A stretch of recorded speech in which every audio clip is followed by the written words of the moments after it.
I've walked back to a new apartment after a night full of small talk and felt that hollow, crowded loneliness. 100 handles, none of their stories. That exact feeling is what made me build a 7-minute habit that actually moves a relationship forward. Right. You can have a real connection in a coffee break. You just need a map for it. Welcome to Nomad Love and Community. I'm Sophia Chen with James Mitchell. Today, we're showing you the Deep Talk Sprint, a time-boxed, practical micro-conversation, plus 2 tiny routines to bring energy and approachability. By the end, you'll have a 1-week plan you can actually do on the road. Quick honesty check. Some of you will already be thinking, this sounds scripted. I want us to call that out early. Totally. And that's a fair worry. The difference between a script and a framework is how you use it. This is about prompts you make your own, not lines you recite robotically. Cool. So 3 levers. A pre-meeting habit to raise your baseline energy, a compact appearance signal to lower friction, and the 7-minute conversation map. We'll show the exact timings and give 2 substitution prompts for each slot. Let's start with the pre-meeting ritual. I call it sleep anchor, 2-minute grooming, 1 breath reset. Short version, anchor a memory of rest, tidy your face and hair quickly, then take a deliberate breath. It sounds tiny, but tiny things change your presence. Concrete. Close your eyes, 15 seconds. Picture one physical detail from a good sleep. The cool sheet, the hum of a fan, and tell yourself, I've rested enough to be present. Then, 2 minutes. Splash your face, quick deodorant or brush through, adjust your hair. Finish with 1 long in and out breath to clear autopilot. I'll add a men-friendly micro, the signature layer. It's a lightweight item you can pop on in under 20 seconds. A scarf, a jacket, even a distinct cap.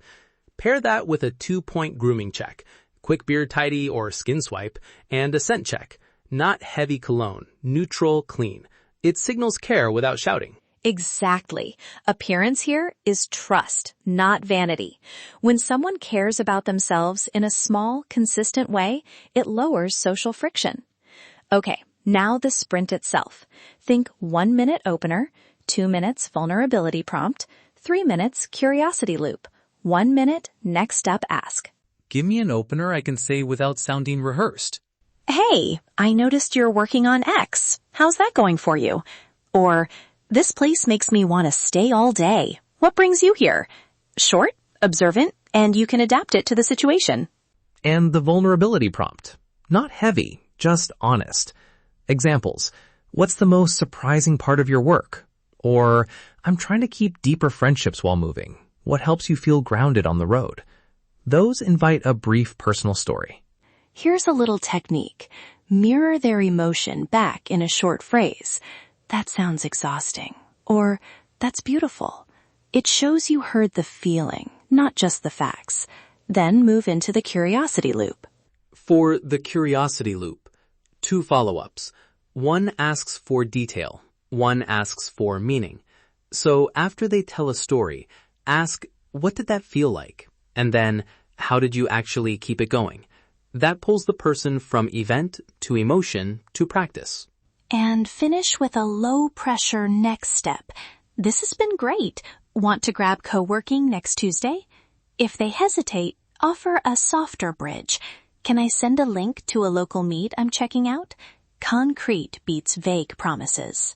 Now, let's be honest. The worry about sounding mechanical is real. I used to think frameworks were fake until I started using substitutions. You keep the structure, warm the wording with your own details, and it stops sounding rehearsed. Right. 2 substitution prompts per slot.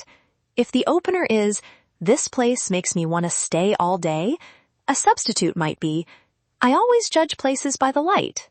What's your favorite coffee light? Small swaps keep it alive.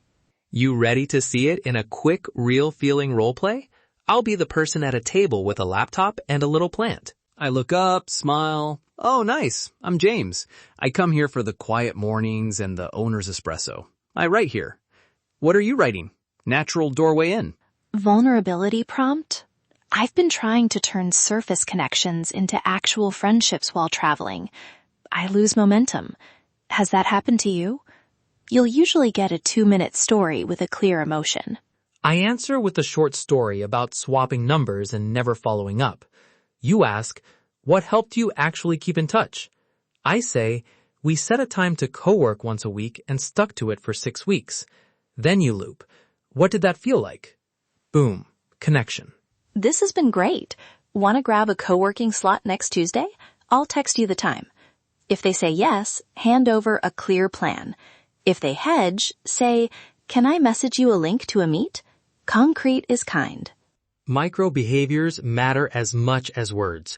Open posture, a quick smile, brief eye contact, and handing over a real next step, not just a social handle. Those physical cues move a chat into real life. Safety note. Scale vulnerability to the context. If someone deflects, don't push.